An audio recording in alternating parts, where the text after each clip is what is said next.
Introduction. The Aztec civilization, one of the most remarkable and influential cultures of pre-Columbian America, flourished in what is now modern-day Mexico from the 14th to the early 16th century. The Aztecs, also known as the Mexica, created a sophisticated and powerful empire in the heart of Mesoamerica, leaving a lasting legacy that continues to fascinate and inspire people to this day. This article delves into the history, culture, achievements, and eventual downfall of the Aztec civilization. The Aztecs, pronounced /Aztecs/, were a vibrant Mesoamerican civilization that thrived in central Mexico between 1300 and 1521, encompassing what is now Mexico City. Renowned for their intricate social, political, religious, and commercial systems, the Aztecs established a complex hierarchical structure. At the apex stood a king or emperor, followed by the nobility, commoners, serfs, and slaves. The nobility encompassed both hereditary aristocrats and a warrior class that could ascend in rank through military accomplishments. Politically, the empire was ruled by an emperor who was selected by a council of nobles. While the emperor had considerable power, he also had to maintain the support of the nobility. As the empire expanded, local rulers were often allowed to maintain their positions in return for paying tribute to the Aztecs. The Aztec society encompassed diverse ethnic groups from central Mexico, particularly those who spoke the Nahuatl language and exerted dominance over significant portions of Mesoamerica from the 14th to the 16th centuries. Geography and origins. The Aztec civilization was born in the arid and highland region of the Mexican plateau. According to their own legends, the Aztecs, originally a nomadic people, migrated from their ancestral homeland of Aztlán to the Valley of Mexico in the early 14th century. The valley, with its fertile land, was surrounded by volcanoes and high mountains and was inhabited by other Mesoamerican groups such as the Tlaxcala and the Culhua. In their quest for a permanent home, the Aztecs faced both cooperation and conflict with these neighboring groups. The Aztec culture was organized around city-states known as Altepetl, some of which united to form alliances, political confederations, or even empires. The Aztec Empire, established in 1427, was a confederation of three city-states: Tenochtitlan, the city-state of the Mexica or Tenochtitlan, Texcoco, and Tlacopan, which had previously been part of the Tepanec Empire under the dominance of Azcapotzalco. While the term Aztecs is often used narrowly to refer to the Mexica of Tenochtitlan, it is also commonly employed to denote the Nahuapolites or people of central Mexico during both the pre-Hispanic era and the Spanish colonial era, 1521 to 1821. Throughout history, the precise definitions of Aztec and Aztecs have been the subject of scholarly discourse, originating from the time when German scientist Alexander von Humboldt established the term's widespread usage in the early 19th century. It is important to note that many ethnic groups in central Mexico during the post-classic period shared fundamental cultural characteristics of Mesoamerica. Consequently, numerous aspects that define Aztec culture cannot be exclusively attributed to the Aztecs alone. Therefore, the concept of an Aztec civilization is best comprehended as a specific manifestation within the broader framework of Mesoamerican civilization. Central Mexican culture encompassed practices such as maize cultivation, a social division between nobility, Pipiltin, and commoners, Masahualtin, a pantheon featuring deities like Tezcatlipoca, Tlaloc, and Quetzalcoatl, as well as a calendric system consisting of a Xiapowali of 365 days intercalated with a Tonalpwali of 260 days. Unique to the Mexica of Tenochtitlan were their patron deity Huitzilopochtli, twin pyramids, and distinct ceramic styles known as Aztec I-IV. During the 13th century, the Valley of Mexico emerged as a densely populated region with the proliferation of city-states.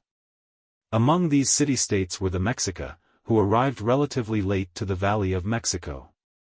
They established the city-state of Tenochtitlan on challenging islets located in Lake Texcoco. Over time, the Mexica rose to prominence and became the dominant force in the Aztec Triple Alliance, also known as the Aztec Empire. This empire extended its political influence far beyond the confines of the Valley of Mexico, conquering various city-states throughout Mesoamerica during the late post-classic period. The Aztec Empire originated in 1427 through an alliance formed by the city-states of Tenochtitlan, Texcoco, and Tlacopan. Together, they successfully defeated the Tepanec state of Azcapotzalco, which had previously held sway over the basin of Mexico.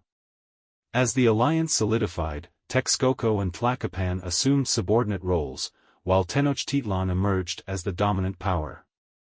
The empire expanded its reach through a combination of trade and military conquest. Unlike conventional territorial empires, the Aztecs did not maintain large military garrisons in conquered provinces to exert control. Instead, they primarily relied on installing friendly rulers, forging marriage alliances between ruling dynasties, and propagating an imperial ideology among their client city-states. The client city-states paid taxes, rather than tribute, to the Aztec emperor, known as the Huitzilopochtli. This economic strategy limited communication and trade between peripheral polities, creating a dependence on the imperial center for luxury goods. The political influence of the Aztec Empire extended as far south as Chiapas and Guatemala, spanning across Mesoamerica from the Pacific to the Atlantic Oceans. Its power was not solely derived from military might but also from its ability to establish economic and political control over a broad range of territories. By 1519, the Aztec Empire had reached its maximum territorial extent, just before the arrival of a small contingent of Spanish conquistadors led by Hernán Cortés. Cortés formed alliances with city-states that opposed the Mexica, particularly the Nahuatl-speaking Tlaxcalteca and other central Mexican polities, including Texcoco, which had been a former ally in the Aztec Triple Alliance. Following the fall of Tenochtitlan on August 13, 1521, and the capture of the Emperor Cuauhtémoc, the Spanish established Mexico City on the ruins of Tenochtitlan. From there, they initiated the process of conquest and assimilation of Mesoamerican peoples into the Spanish Empire. With the dismantling of the Aztec Empire's superstructure in 1521, the Spanish utilized the existing city-states that comprised the foundation of the Aztec Empire to govern the indigenous populations through their local nobles. These nobles pledged allegiance to the Spanish crown, converted to Christianity to varying degrees, and, in exchange, were recognized as nobility by the Spanish authorities. The nobles acted as intermediaries, collecting taxes and mobilizing labor on behalf of their new overlords, thereby facilitating the establishment of Spanish colonial rule. Knowledge of Aztec culture and history primarily derives from archaeological findings, such as the renowned Templo Mayor in Mexico City, as well as indigenous writings and first-hand accounts by Spanish conquistadors like Cortés and Bernal Díaz del Castillo.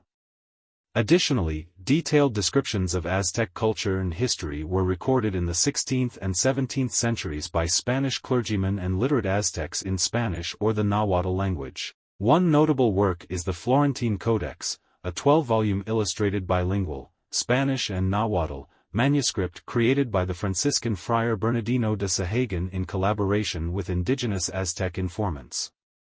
The training of indigenous scribes to write alphabetic texts in Nahuatl, mainly for local purposes under Spanish colonial rule, also contributed to our understanding of post-conquest Nahuas. At its zenith, Aztec culture encompassed profound philosophical, mythological, and religious traditions. It also achieved remarkable architectural and artistic accomplishments that continue to captivate researchers and admirers of Mesoamerican civilization. Definitions. The Nahuatl words Aztecatl, singular, and Azteca, plural, refer to the people from Aztlán, a mythical place of origin associated with multiple ethnic groups in central Mexico. The Aztecs themselves did not use this term as an endonym, but it appears in various migration accounts of the Mexica, referring to the tribes that left Aztlán together. In one account, Huitzilopochtli, the patron deity of the Mexica, tells his followers during their journey that they are no longer called Azteca but are now Mexitan, Mexica. In modern usage, the term Aztec often specifically refers to the Mexica people of Tenochtitlan, located on an island in Lake Texcoco, present-day Mexico City. They identified themselves as Mexica, a tribal designation that included the Tlatelolco, or as Tenochca, referring specifically to the Mexica of Tenochtitlan, excluding Tlatelolco. They also had a royal genealogy tying them to Culhuacan and would sometimes be referred to as Calhua. At times, the term Aztec may also include the inhabitants of Tenochtitlan's primary allied city-states, the Acaluas of Texcoco and the Tepanecs of Tlacopan. Together with the Mexica, these city-states formed the Aztec Triple Alliance, which controlled the region commonly known as the Aztec Empire. However, some scholars, such as Robert H. Barlow, prefer the term Culhua Mexica to describe this entity, and Pedro Carrasco favors the term Tenochtitlan Empire. Carrasco argues that the term Aztec is not useful for understanding the ethnic complexity of ancient Mexico or identifying the dominant element within the political entity under study. History. Our understanding of Aztec society relies on various sources of information. Archaeological remains, ranging from grand temple pyramids to humble thatched huts, provide valuable insights into different aspects of the Aztec world. However, archaeologists often need to supplement their findings with knowledge from other sources to interpret the historical context of these artifacts. Written texts from both indigenous people and Spanish colonizers of the early colonial period are invaluable for understanding pre-colonial Aztec history. These texts shed light on the political histories of different Aztec city-states and their ruling lineages. Some historical accounts were recorded in pictorial codices, with some manuscripts consisting entirely of pictorial representations and glyphs. In the post-conquest era, many other texts were written using the Latin script, either by literate Aztecs or Spanish friars who interviewed indigenous people about their customs and stories. One significant pictorial and alphabetic text from the early 16th century is the Codex Mendoza, named after the first viceroy of Mexico, which possibly commissioned its creation. This codex aimed to inform the Spanish crown about the political and economic structure of the Aztec Empire.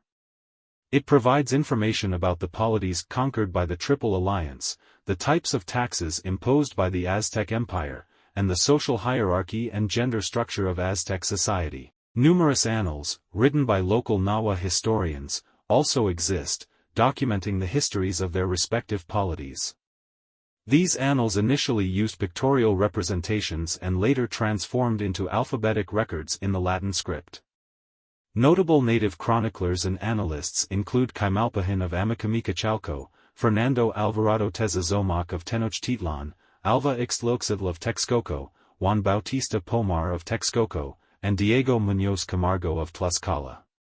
Additionally, Spanish conquerors who participated in the invasion, such as Bernal Díaz del Castillo, have left behind accounts that provide a comprehensive history of the conquest. Spanish friars also produced valuable documentation in the form of chronicles and other types of accounts.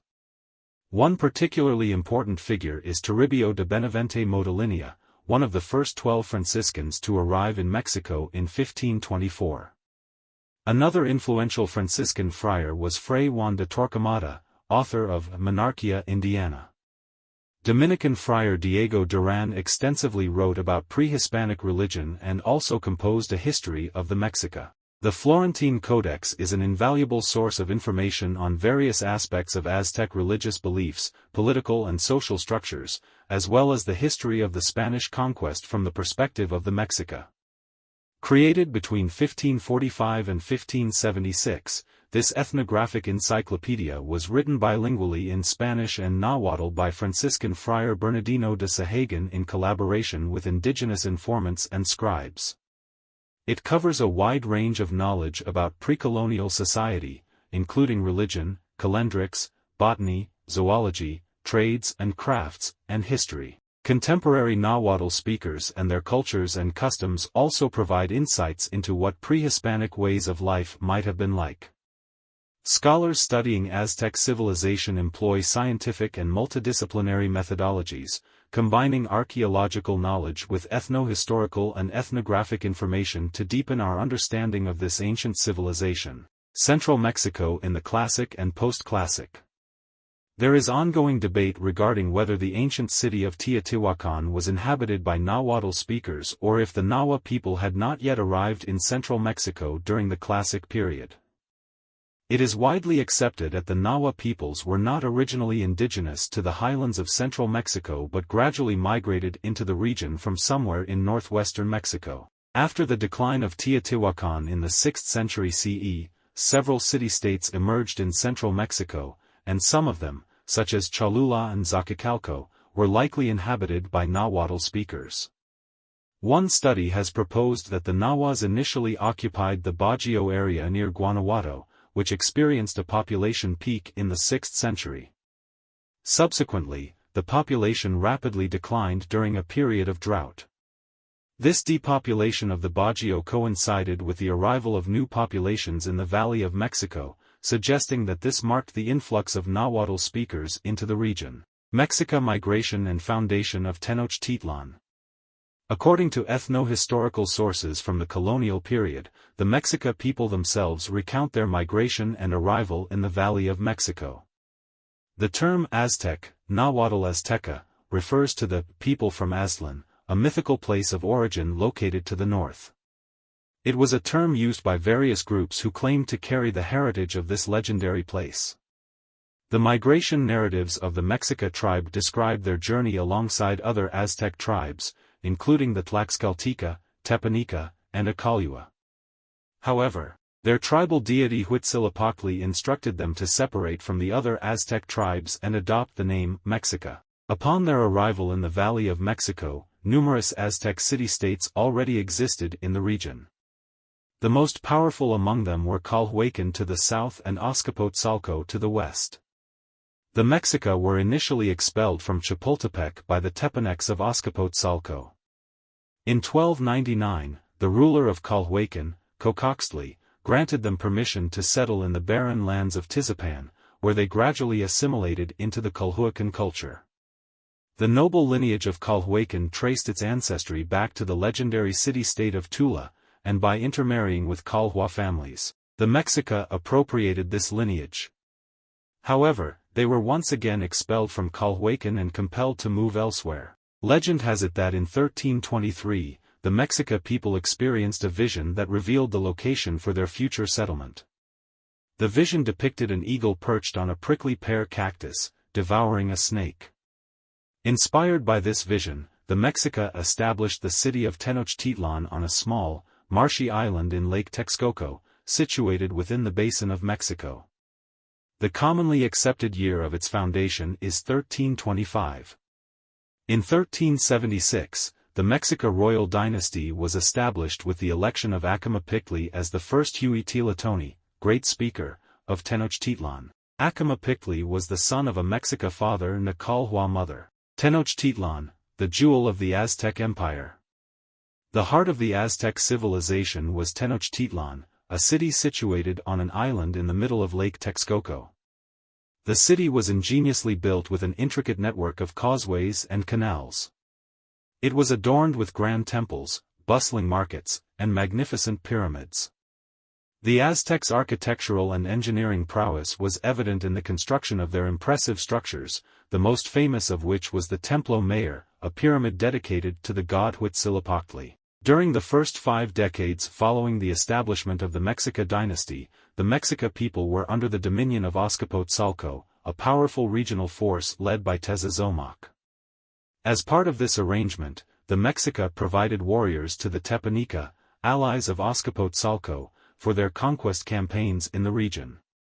In return, the Mexica received a portion of the tribute collected from the conquered city-states.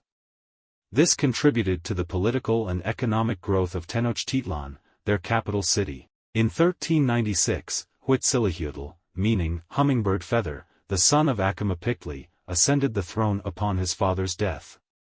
Huitzilopochtli had married a daughter of Tezozomoc, solidifying the relationship between Tenochtitlan and Azcapotzalco.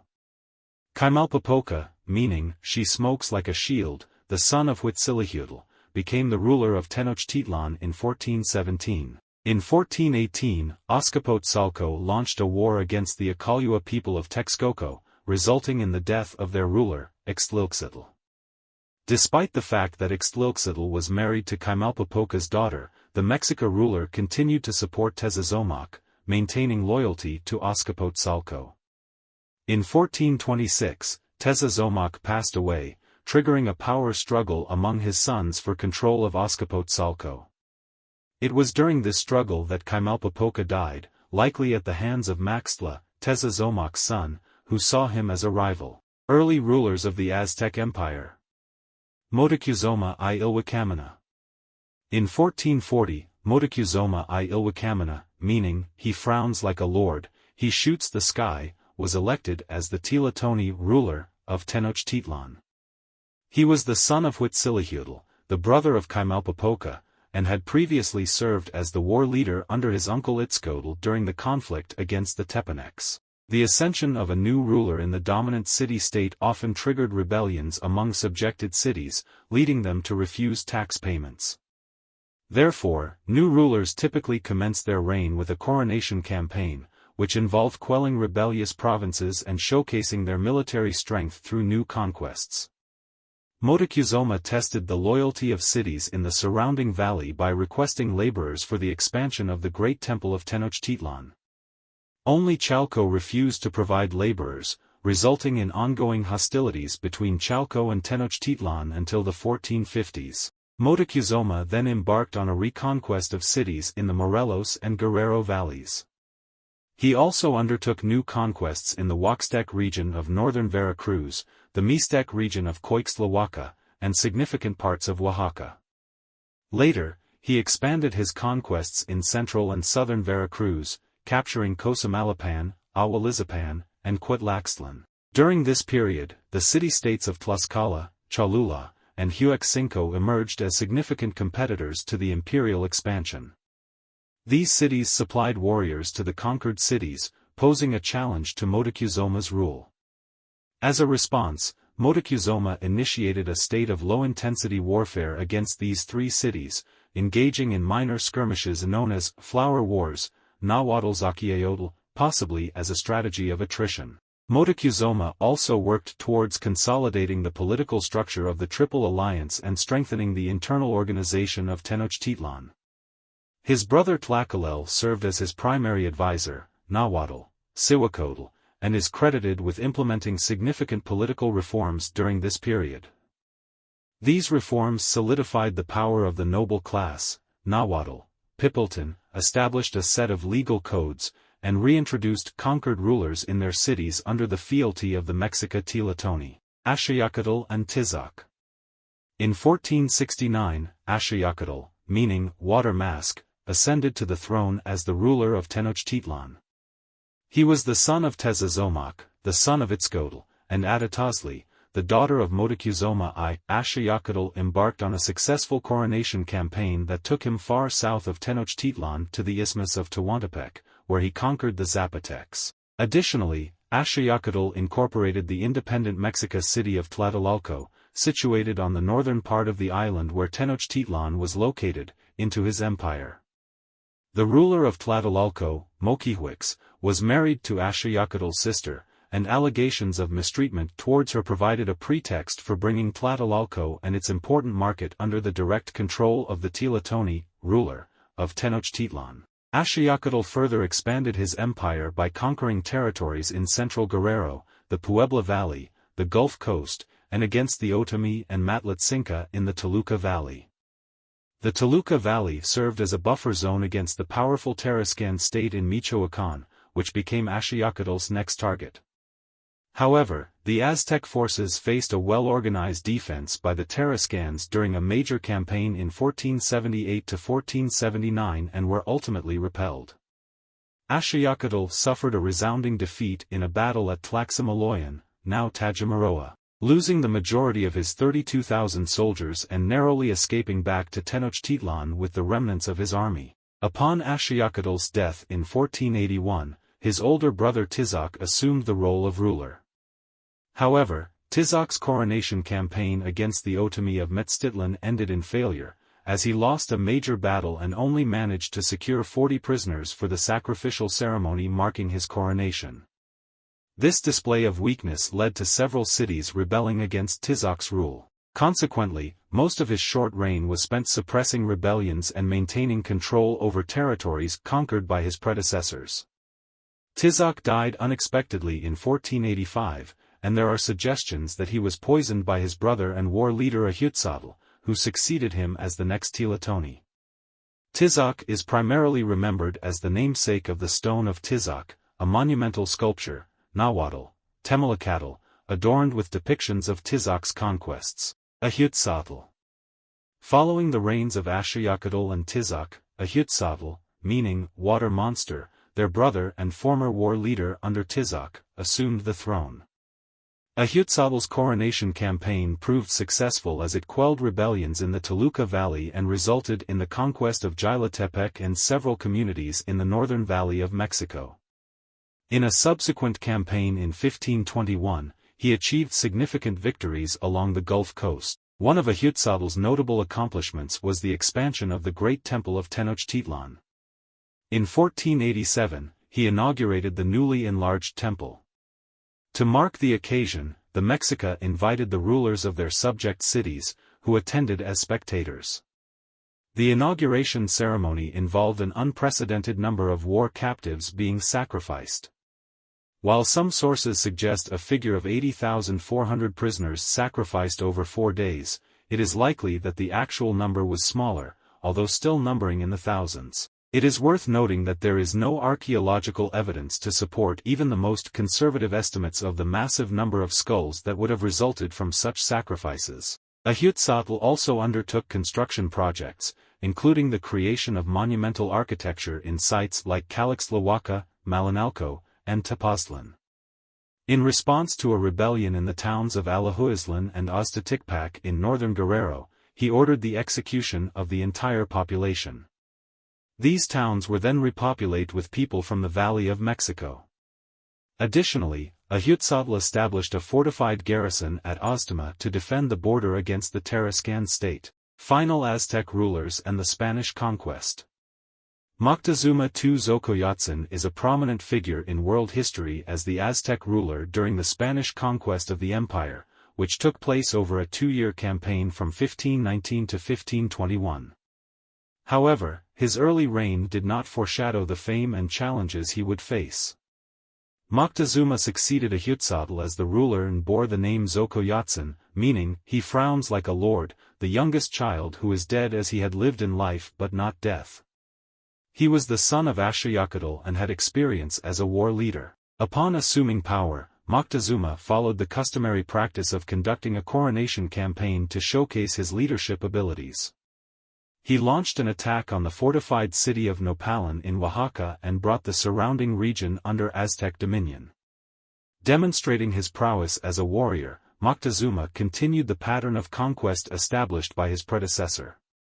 He expanded the empire's territories into large areas of Guerrero, Oaxaca, Puebla, and even as far south as the Pacific and Gulf coasts, including the province of Xoconochco in Chiapas. Moreover, he escalated the flower wars waged against Tlaxcala and Huexinco and formed an alliance with Cholula. Moctezuma also focused on solidifying the social structure of Aztec society. He implemented measures to make it more challenging for commoners, referred to as Masahualtin in the Nahuatl language, to ascend to the privileged class of the Pipiltin solely based on merit in combat.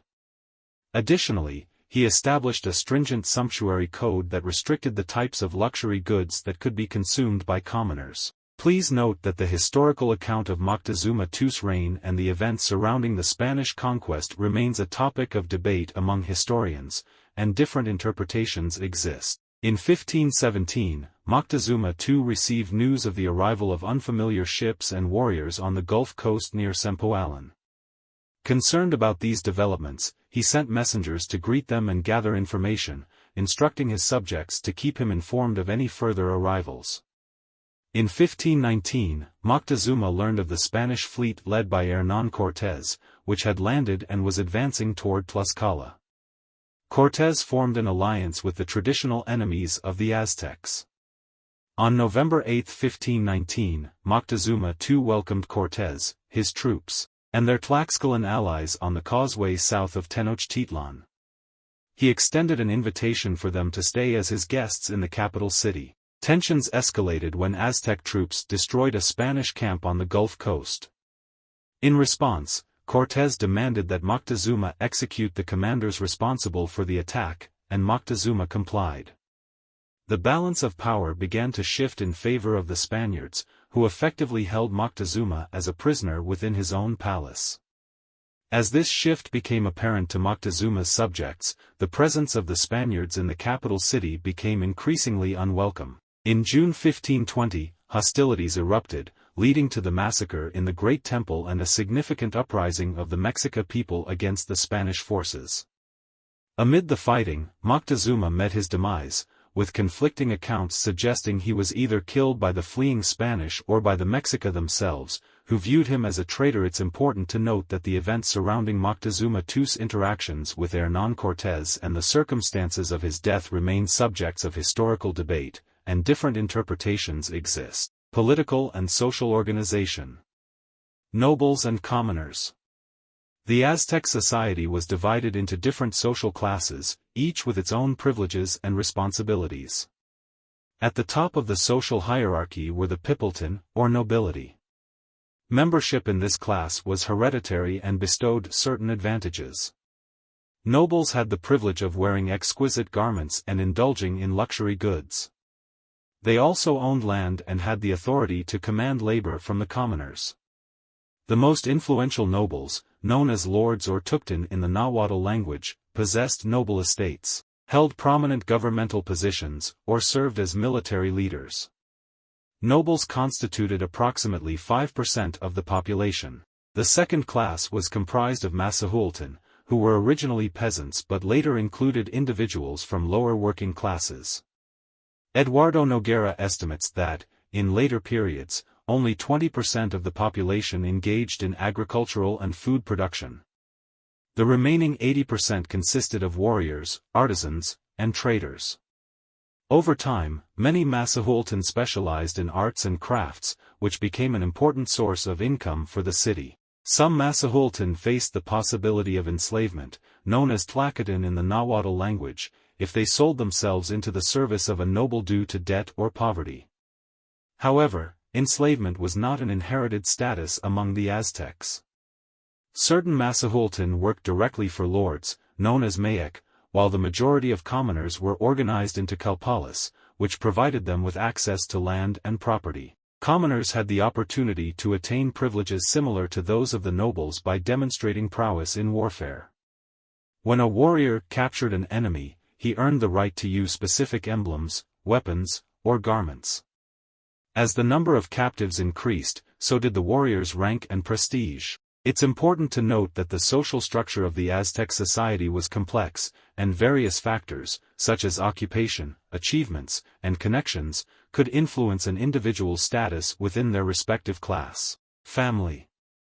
The Aztec society had a bilateral family structure, which means that both the father's and mother's sides of the family were equally recognized.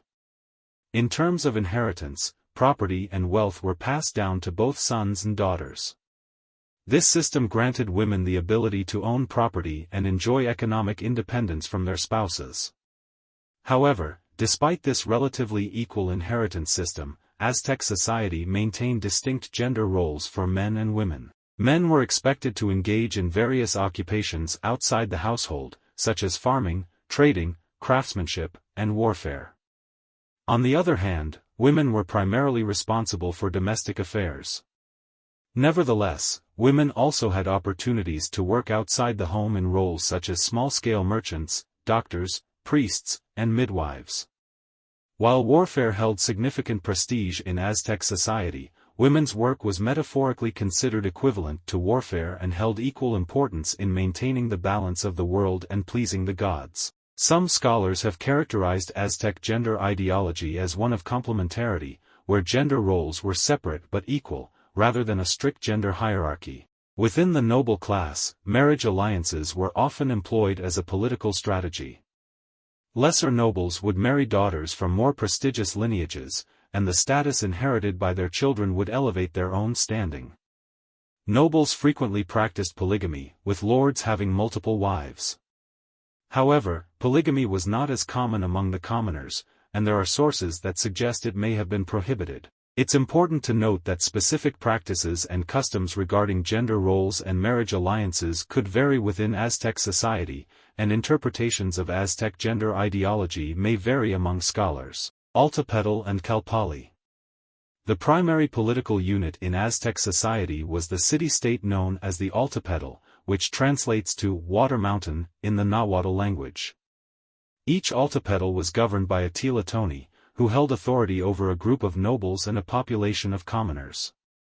The Altepetl consisted of a capital city, which served as a religious center and the focal point for distribution and organization of the local population. Commoners often lived in smaller settlements surrounding the capital. Despite the presence of different languages spoken within an Altepetl, it served as the main source of ethnic identity for its inhabitants. Altepetls considered themselves politically distinct from other Altepetl polities, leading to conflicts and warfare between them. Solidarity was often observed among Nahuatl-speaking Aztecs within the same Altepetl, as well as with speakers of other languages belonging to the same Altepetl. However, Nahuatl speakers from competing Altepetls would be considered adversaries. In the basin of Mexico, the Altepetl was further divided into subdivisions called Calpali, which served as the primary organizational unit for commoners. In Tlaxcala and the Puebla Valley, the Altepetl was organized into Tecali units headed by a lord, known as Tecutli in the Nahuatl language. These lords held authority over specific territories and allocated land rights among the commoners. A Calpali functioned as both a territorial unit for organizing labor and land use, as land was not privately owned, and as a kinship unit composed of interconnected families through intermarriage. Calpali leaders could potentially rise to nobility and represent the interests of their Calpali within the Altepetl government. It's worth noting that the organization and structure of Altepetls could vary across different regions and contexts within Aztec society. Triple Alliance and Aztec Empire. The Aztec Empire employed an indirect ruling system that differed from the typical European empires of the time. While it was ethnically diverse like many European empires, it functioned more as a hegemonic confederacy rather than a centralized government. Ethno-historian Ross Hassig suggests that the Aztec Empire is best characterized as an informal or hegemonic empire because it did not exercise absolute authority over the territories it conquered. Instead, it primarily focused on collecting taxes and used force only when necessary to ensure tax payment. The Aztec Empire can also be described as a discontinuous empire, as not all the territories under its influence were directly connected. For instance, the southern peripheral zones of Xoconochco had no direct contact with the empire's center. The hegemonic nature of the empire is evident in the practice of reinstating local rulers to their positions after their city-states were conquered. The Aztecs generally refrained from interfering in local affairs as long as tax obligations were met and local elites cooperated willingly. This compliance was achieved by establishing and maintaining a network of elites who were often connected through intermarriage and various forms of exchange. Through these alliances, the Aztecs secured the loyalty and cooperation of local rulers and elites, ensuring the stability and continuity of their empire. Economy. Agriculture and subsistence. Like other Mesoamerican societies, Aztec civilization revolved around maize agriculture. The Valley of Mexico, with its abundant lakes and swamps, provided a favorable environment for intensive farming. Alongside maize, the main crops cultivated by the Aztecs included beans, squashes, chilies, and amaranth. One crucial aspect of agricultural production in the valley was the creation of chinampas, which were artificial islands built on the lake. Chinampas were constructed by layering mud from the lake bottom with plant matter and other organic materials. These raised beds were separated by narrow canals, enabling farmers to navigate between them using canoes. The chinampas proved to be incredibly fertile, allowing for year-round cultivation. They yielded an impressive average of 7 harvests per year. Based on modern estimates of chinampa productivity, it is believed that 1 hectare, 2.5 acres, of chinampa land could sustain 20 individuals, while an extensive area of 9,000 hectares, 22,000 acres, of Chinampas could provide food for approximately 180,000 people. The Chinampas played a vital role in the agricultural system of the Aztecs, supporting the population by providing a consistent and abundant food supply. This innovative method of farming on artificial islands demonstrates the resourcefulness and ingenuity of Aztec society in adapting to their unique environment and ensuring the sustenance of their civilization. Crafts and trades. Due to the surplus of food in Aztec society, a significant portion of the population was able to pursue trades beyond agricultural production. Alongside their responsibilities in food cultivation, women engaged in weaving textiles using agave fibers and cotton. Meanwhile, men specialized in various crafts such as ceramic production, crafting tools and instruments from obsidian and flint, as well as creating luxury items including beadwork and featherwork. Interestingly, certain kalpalas, or subdivisions within the community, focused exclusively on a particular craft. In some archaeological sites, large neighborhoods have been discovered where it appears that only one craft specialization was practiced. While metalwork was not a prominent feature of Aztec craftsmanship, they did possess some knowledge of basic gold smelting techniques. They combined gold with precious stones like jade and turquoise to create intricate pieces. Copper products, on the other hand, were mostly imported from the Tarascans of Michoacán. The Aztecs demonstrated a diverse range of skills and craftsmanship, with specialization in various trades contributing to the overall cultural and economic dynamics of their society. Trade and distribution. The distribution of goods in Aztec society relied on a well-established network of markets. These markets exhibited a range of characteristics, with some specializing in specific commodities, such as the dog market in Akalman, while others offered a wide variety of goods. Market operations were highly organized, overseen by supervisors who ensured that only authorized merchants could sell their wares. Any merchants found to be engaging in fraudulent practices or selling substandard or counterfeit goods were subject to punishment. In a typical town, a weekly market would take place every 5 days, providing a regular opportunity for trade. Larger cities boasted daily markets, showcasing the bustling commercial activity of urban centers. According to accounts from Cortés, the central market of Tlatelolco, which was the sister city of Tenochtitlan, attracted a staggering 60,000 visitors each day. Market vendors encompassed a diverse range of individuals. Some were small-scale sellers, such as farmers who would offer a portion of their harvest, or potters showcasing their pottery vessels. On the other hand, there were professional merchants who traveled from market to market, seeking profitable opportunities to trade their goods. The markets played a vital role in facilitating economic exchange and connecting various regions within the Aztec Empire. They provided a platform for both local producers and itinerant merchants to engage in commerce, contributing to the vibrant trade networks and economic vitality of Aztec society. Taxation. In addition to market exchange, the Aztecs also employed taxation as a means of distributing goods. Following the conquest of Tenochtitlan, the victorious Aztec rulers imposed an annual tax on the conquered territory. This tax was typically paid in the form of the most valuable or highly prized local products. The Codex Mendoza, an Aztec document, provides insight into this system by listing subject towns and the goods they contributed as taxes. These items ranged from luxurious items like feathers, adorned suits, and greenstone beads to more practical goods such as cloth, firewood, and food. Taxes were collected on a regular basis, with payments occurring either twice or 4 times a year, depending on the specific arrangement. Each tax payment had its own designated time, ensuring a consistent flow of goods into the Aztec Empire. Through this taxation system, the Aztecs were able to acquire a variety of resources and products from their subject territories, further enriching their society and providing for the needs and desires of the ruling elite. Urbanism.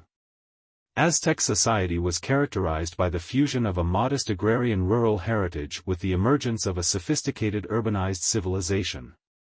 This urban tradition in Mesoamerica originated during the Classic period, marked by the presence of significant urban centers like Teotihuacan, which boasted a population exceeding 100,000 people. By the time of the Aztecs' ascendancy, the urban tradition had become deeply ingrained in Mesoamerican society, with urban centers assuming vital roles in religious, political, and economic spheres for the entire population. The Aztecs successfully integrated elements of both rural and urban life, resulting in a dynamic society with diverse institutions, specialized occupations, and hierarchical structures. While the rural tradition emphasized agriculture as the foundation of their subsistence, the urban centers acted as hubs for religious practices, political governance, and economic activities. These urban centers played pivotal roles in shaping the cultural, social, and economic fabric of Aztec civilization. The coexistence of rural and urban elements within Aztec society showcased their ability to harmonize and adapt to changing circumstances, enabling them to thrive and establish a complex and multifaceted civilization. Mexico. Tenochtitlan. The capital of the Aztec Empire, known as Tenochtitlan, is situated in present-day Mexico City. It was constructed on a series of islets within Lake Texcoco, and its urban design followed a symmetrical layout divided into 4 city sections called Campan. The core of Tenochtitlan revolved around the sacred precinct, where the imposing Great Pyramid of Tenochtitlan stood, towering 50 meters, 160 feet, above the cityscape. While houses were typically constructed using wood and loam, roofs were made of reed. However, pyramids, temples, and palaces were predominantly built from stone, showcasing the grandeur of Aztec architecture. The city of Tenochtitlan was crisscrossed by an intricate network of canals, which served as important transportation routes. Anthropologist Eduardo Noguera estimated the population of Tenochtitlan at around 200,000 inhabitants, considering the number of houses and including the merged population of Tlatelolco, which was once an independent city but later became a suburb of Tenochtitlan. When accounting for the surrounding islets and shores of Lake Texcoco, population estimates varied between 300,000 and 700,000 residents. However, Michael E. Smith provides a slightly lower figure, suggesting a population of 212,500 inhabitants for Tenochtitlan based on an area of 1,350 hectares, 3,300 acres, and a population density of 157 individuals per hectare, 60/acre. In the Aztec period, the second largest city in the Valley of Mexico was Texcoco, housing approximately 25,000 inhabitants across an area of 450 hectares, 1,100 acres. These cities stood as remarkable centers of Aztec civilization, showcasing their architectural prowess, urban planning, and population density. They served as hubs of political, religious, and cultural significance, leaving a lasting legacy in the history and development of Mesoamerican societies. The Great Temple. At the heart of Tenochtitlan stood the Templo Mayor, also known as the Great Temple. This impressive stepped pyramid featured a double staircase that led to 2 twin shrines, one dedicated to Tlaloc and the other to Huitzilopochtli. During ritual festivals, the majority of human sacrifices took place at the Templo Mayor, with the bodies of the sacrificial victims being hurled down the stairs. Human sacrifice was a controversial aspect of Aztec religion, as it formed part of their elaborate ceremonies aimed at nourishing the gods and ensuring the order and continuity of the universe. It is important to note, however, that while human sacrifice received significant attention, it was not as prevalent in Aztec society as it is often portrayed. The Aztecs were deeply engaged in other cultural and artistic endeavors as well. The Templo Mayor underwent enlargement in multiple stages, with successive Aztec rulers each adding a new level to the temple, accompanied by unique dedications and inaugurations. Excavations have uncovered the remains of the Templo Mayor in the center of Mexico City, and the Museum of the Templo Mayor displays the wealth of dedicatory offerings discovered at the site. Archaeologist Eduardo Matos Moctezuma presents a thought-provoking interpretation of the temple's significance in his essay, Symbolism of the Templo Mayor. According to Matos Moctezuma, the orientation of the temple reflects the Mexica's holistic worldview, known as cosmovision. He argues that the Templo Mayor represents the primary center, akin to a navel, where the intersecting horizontal and vertical planes converge. It is regarded as the point from which the heavenly or upper plane and the underworld originate, and where the four cardinal directions of the universe emerge. Matos Moctezuma contends that the temple serves as a physical embodiment of a living myth, a place where all sacred power converges and all levels of existence intersect. The Templo Mayor stands as a testament to the religious and symbolic significance attributed to it by the Aztecs, offering insights into their cosmological beliefs and religious practices. Religion.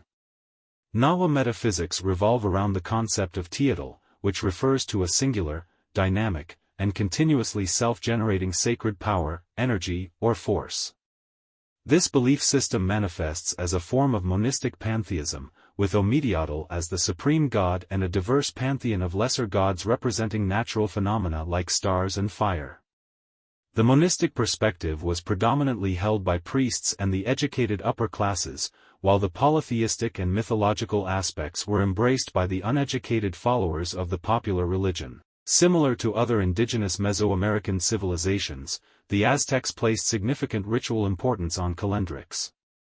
They structured festivals, government ceremonies, and even warfare around pivotal dates in the Aztec calendar. Public rituals encompassed various elements, including food, storytelling, dance, ceremonial warfare, the Mesoamerican ballgame, and human sacrifice. Human sacrifice was seen as a means of payment for, or even influencing, the continuation of the days and the cycle of life. These practices highlight the profound significance of ritual and the interconnectedness of the Aztec worldview with the celestial and natural realms. Deities. The four main deities worshipped by the Aztecs were Tlaloc, Huitzilopochtli, Quetzalcoatl, and Tezcatlipoca.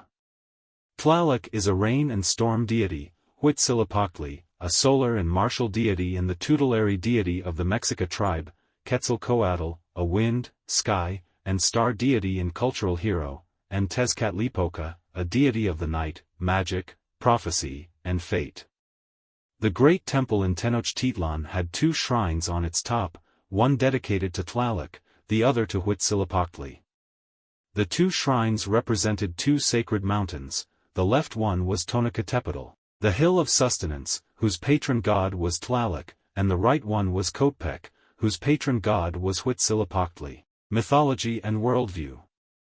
Aztec mythology is known from a number of sources written down in the colonial period. One set of myths, called Legend of the Suns, described the creation of four successive suns, or periods, each ruled by a different deity and inhabited by a different group of beings. Each period ends in a cataclysmic destruction that sets the stage for the next period to begin. In this process, the deities Tezcatlipoca and Quetzalcoatl appear as adversaries, each destroying the creations of the other. The current sun, the fifth, was created when a minor deity sacrificed himself on a bonfire and turned into the sun, but the sun only begins to move once the other deities sacrifice themselves and offers it their life force. Calendar. The religious practices of the Aztecs revolved around their intricate calendar system. Like many other Mesoamerican cultures, the Aztecs utilized two calendars simultaneously, the Tonalpwali, a ritual calendar consisting of 260 days, and the Xiapawali, a solar calendar comprising 365 days. Each day held a unique name and number in both calendars, and the combination of these dates remained distinctive within a 52-year cycle. The Tonalpwali primarily served divinatory purposes and consisted of 20-day signs along with numerical coefficients ranging from 1 to 13, which followed a fixed sequence. On the other hand, the Xiapawali comprised 18 months, each containing 20 days. A cycle of the Xiapawali would conclude with 5 void days before the start of a new cycle. The naming of each 20-day month corresponded to a specific ritual festival, many of which were linked to the agricultural cycle. The manner in which the Aztec calendar accounted for leap years remains a topic of discussion among specialists, with varying theories and viewpoints on the subject. The Aztec calendar system played a central role in their religious and cultural life, providing a framework for organizing rituals, festivals, and important events.